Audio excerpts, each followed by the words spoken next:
अली ज़फ़र साहब, ये फरमाइएगा कि all of a sudden election का ऐलान हुआ था, इंट्रा पार्टी इलेक्शन अभी हमने देखा 3 दिन पहले, और जाहिर है सबको पता था कि इलेक्शन कैंपेन पूरी इस वक्त चल रही है, ज़माना ये है, और आज अचानक जो है वो फिर इलेक्शन ये जो हो रहे थे इंट्रा पार्टी इलेक्शन, इनको डेफर कर दिया गया है इनडेफिनेटली। क्या मसला है? जी कामन साहब, सबसे पहले इंडेफिनेटली तो नहीं किया इसको। मेरा ख्याल है इलेक्शंस होंगे सीधा ये जनरल इलेक्शंस के बाद इंट्रा पार्टी इलेक्शंस किया जाएगा, लेकिन वजह उसकी ये है, इनफैक्ट 3 वजूहात हैं। एक वजह तो ये कि जब वो शेड्यूल अनाउंस किया गया, वो 5 तारीख को उसका फैसला हुआ कि इंट्रा पार्टी इलेक्शंस कराए जाएंगे, लेकिन उससे पहले जो जनरल मीटिंग हुई उसमें देखा गया कि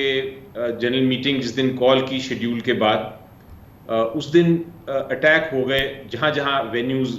सजेस्ट किए थे इंट्रा पार्टी इलेक्शंस के लिए, वहाँ अटैक होना शुरू हो गए, और एक जो सेंट्रल सेक्रेटेरिएट था इस्लामाबाद में पीटीआई का, उसको सील भी कर दिया गया और कोयटा में भी बंद कर दिया गया,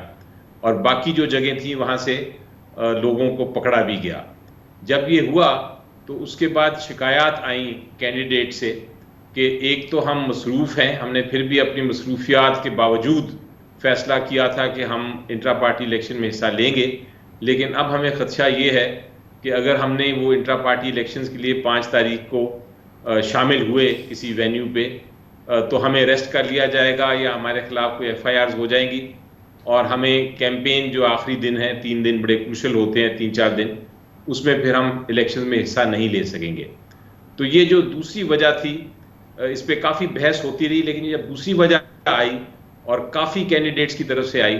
तो फिर ये फैसला किया गया कि बेहतर ये है कि इस इलेक्शन के बाद कराए जाएं, ताकि ऐसी कोई खुदा न खास्ता बात ना हो जाए कि कैंडिडेट्स जो हैं वो अरेस्ट हो जाएं या कैंडिडेट्स के खिलाफ FIR हो जाए और वो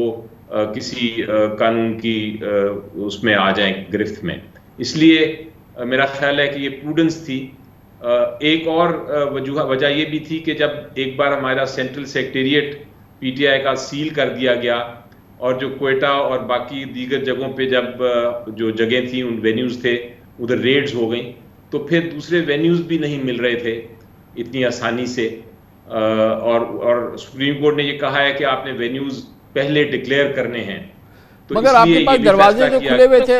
अली ज़फ़र साहब, सुप्रीम कोर्ट के। उन्होंने कहा था कि आपको कोई मसला हो इस सिलसिले में, पहले भी कहा था कि होता तो था, तो हमारे पास क्यों नहीं आए। और ये तो बड़ा एक इम्पॉर्टेंट केस है कि सेंट्रल सेक्रेटेरिएट ही सील हो गया, कम अज़ कम सुप्रीम कोर्ट की मालूमात में तो ये लाना चाहिए था।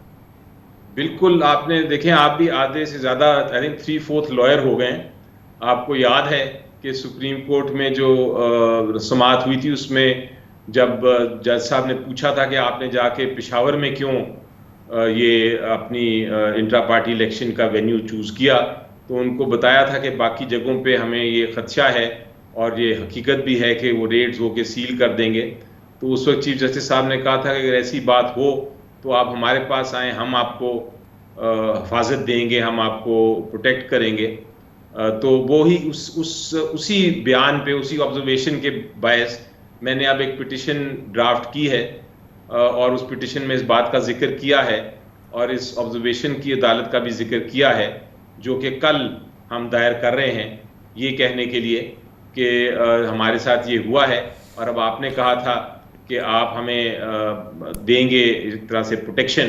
तो हमें अब आप दीजिए ताकि हम अपने इंट्रा पार्टी इलेक्शन के बाद करा सकें। साहब ये बताइएगा कि अब आपके लिए कितनी ज़रूरत है, कितनी शदीद ज़रूरत है कि फौरी तौर पे इंट्रा पार्टी इलेक्शन हो जाए, आप इलेक्शन कमीशन के पास जाए, पार्टी सर्टिफिकेट जारी हो जाए, जो कि अभी आपके पास नहीं है, और क्या ये लाजिम है कि आपके जो इंडिपेंडेंट अगर जो कैंडिडेट्स हैं वो इलेक्शन जीतते हैं कि वो PTI को ज्वाइन करें, तो उसके लिए पहले ज़रूरत इस बात की है कि आप इंट्रा पार्टी इलेक्शन कराएं, पार्टी सर्टिफिकेट जारी हो, और फिर विदिन 3 डेज़ आपके कैंडिडेट्स PTI को ज्वाइन कर सकें। ये क्या स्टेटस है आपके जहन में, अब क्या होना है इलेक्शन के बाद? कामरान साहब देखें, ये जो इंट्रा पार्टी इलेक्शन है, इसका ताल्लुक सिंबल के साथ है, इसका ताल्लुक कैंडिडेट्स का पार्टी को ज्वाइन करने से नहीं है। क्योंकि आपको याद होगा कि जब ये सुप्रीम कोर्ट की जजमेंट भी आई और इलेक्शन कमीशन का भी फैसला आया, तो उसमें पार्टी को इन्होंने ख़त्म नहीं किया, पार्टी को डी रजिस्टर नहीं किया। पार्टी सिर्फ तब डी रजिस्टर हो सकती है अगर सुप्रीम कोर्ट में मामला जाए और कोई ऐसी कार्रवाई कर रही हो पार्टी जो कि नेशन के खिलाफ हो, मुल्क के खिलाफ हो। लेकिन अगर ऐसी बात नहीं है तो पार्टी डी रजिस्टर नहीं हो सकती, इसलिए पार्टी एग्जिस्ट करती है। लेकिन जो इंट्रा पार्टी कल हमारे इस प्रोग्राम में अहमद बिलाल महबूब साहब ने भी ये बात कही थी कि इसमें तो कोई इबाम नहीं है कि आज़ाद जो अरकान हैं वो पीटीआई को ज्वाइन कर सकते हैं जैसे ही उनका इलेक्शन हो। तो आप तो बहरहाल यही कह रहे हैं कि गोया कि इसमें आप लोगों को कोई कन्फ्यूजन नहीं है और आपको कोई इनसिक्योरिटी नहीं है कि जो आपके लोग अगर जो इंडिपेंडेंट जीतेंगे, या उन वोटर्स के जहन में नहीं होना चाहिए कि जो लोग इंडिपेंडेंट जिनको वो पीटीआई का उम्मीदवार समझते हैं कि वो अगर जीतेंगे तो वो स्विफ्टली पीटीआई के नाम से एक एंटिटी सामने आ जाएगी पार्लियामेंट के अंदर। जी बिल्कुल, ये तो इसमें कोई शक नहीं कि इलेक्शन एक्ट जो है 2017 वो कैंडिडेट्स को किसी पॉलिटिकल पार्टी को ज्वाइन करने से नहीं रोकता। और जितने कैंडिडेट्स हैं उन्होंने एक तरह से एफिडेविट दिया हुआ है कि वो मेंबर हैं पीटीआई के और वो पीटीआई को ही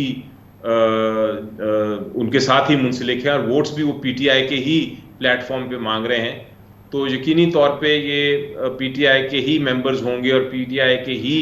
पार्लियामेंटेरियंस बनेंगे। असल में चैलेंज क्या आप ये मानेंगे आप इस बात को कि असल चैलेंज ये है कि हर कॉन्स्टिट्यूंसी के अंदर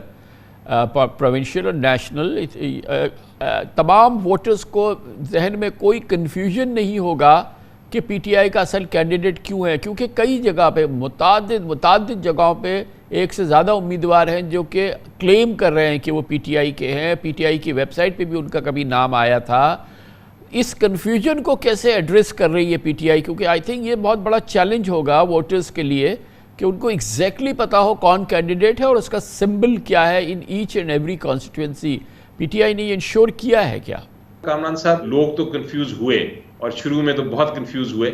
और मकसद भी ये था सिंबल लेने का कि लोग कंफ्यूज हों और लोग वोट ना कर सकें पीटीआई को। लेकिन उसको फिर हमने एक सोशल मीडिया पे और एक बहुत